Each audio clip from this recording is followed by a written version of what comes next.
I rise today to present ACR 70 to proclaim September as Suicide Prevention Awareness Month. While this is extremely hard for me, I am grateful to be a member of this esteemed body, to have this incredible platform to speak to you about a subject that has profoundly impacted me and my family. Suicide was not a topic I spent much time thinking or talking about before November 19th, 2018, when my husband of 25 years, Tom, the father of our 2 children, died by suicide. I am motivated to speak openly and publicly because suicide and mental health we need to prevent suicide, and mental health conditions can be treated. Early in my grieving process, I went to a talk on suicide, and the speaker encouraged us to put our grief to work. That resonated with me, so I joined a suicide survivors group, did the overnight walk in San Francisco to raise money and awareness for suicide prevention, authored proclamations for my county and cities, and joined the National Alliance on Mental Illness, the NAMI board. I then ran and was elected to represent the 28th Assembly District because I want to be a voice and a face for suicide prevention and awareness, as well as mental health. I'm honored to serve as chair of the Select Committee on California's mental health crisis and serve with my colleagues who care deeply about our mental health crisis. I understand how difficult it is to talk about suicide and our mental health. In the beginning, it was extremely hard for me. But now, as my friends and family will attest, I do it often. I've learned a lot about suicide in my journey, and I'm grateful to my children, family, friends, coworkers, and all of you here on the floor who have supported me on this path. I want to share some things I've learned about suicide beyond the statistics that you can read in the resolution. Suicide is not a selfish act. It is a devastating outcome of someone who feels utterly hopeless, trapped in unbearable pain, and no longer afraid of dying. Please don't say someone committed suicide. Suicide is not a crime. It's the result of an illness. We do not say someone committed cancer. Words matter, so please say died by suicide or took their own life. Asking someone if they're thinking about suicide will not put the idea in their head. Most will be relieved that someone cares and is willing to have that critical conversation. Grief is not a journey to a destination. It is something we carry with us every single day. The path is not straight, nor flat, nor one direction. That stigma around suicide is real and emotions are complex. So please don't ask if someone is done grieving or question why they continue to make their loved one's birthday or anniversary a special day. And if someone can get through that intense and short moment of an active suicidal crisis, chances are they will not take their own life. That's why the semicolon has become more than punctuation.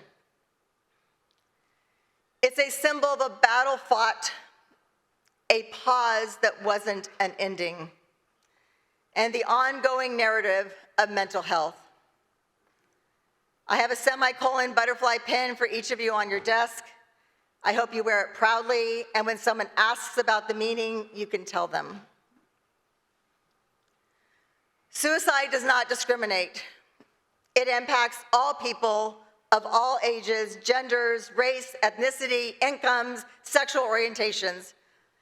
But suicide numbers are higher for white males, veterans, people who live in rural areas, or LGBTQ plus youth, transgender adults, middle-aged adults, and our First People. So what can all of you do to help prevent suicide? First on my list, be be kind. You don't know what someone is going through.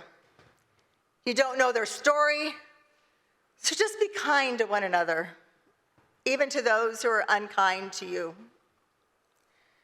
Promote the 988 Suicide and Crisis Lifeline. This lifeline has proven to be essential in providing quicker access to crisis counseling and connecting people with local mental health resources. We must do more, not less, to strengthen and expand this lifeline for everyone. Let's talk about suicide in the workplace, schools, religious institutions, and homes.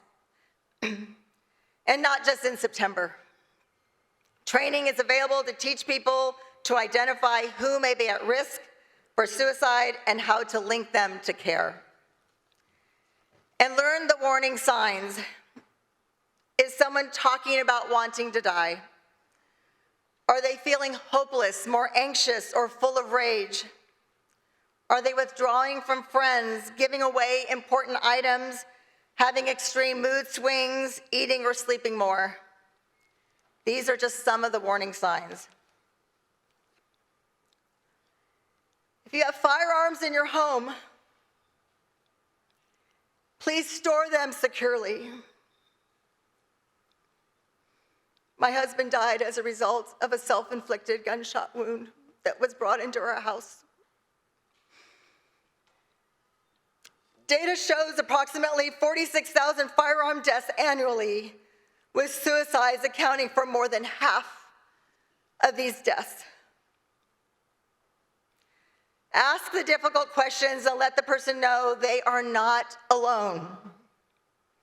Talk to them. Listen.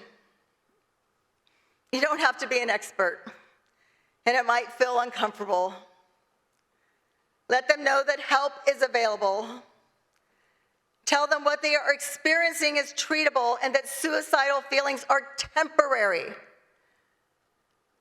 Suicide is final.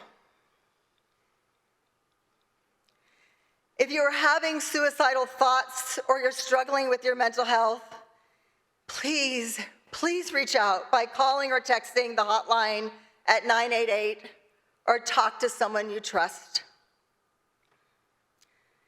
The reality is each and every one of us has struggled, has felt hopeless, and has been depressed.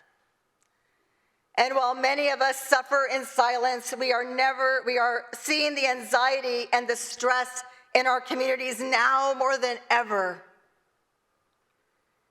And yet, through this pain and fear, the greatest tragedy would be if we did nothing. Because silence in the face of suffering is its own form of violence.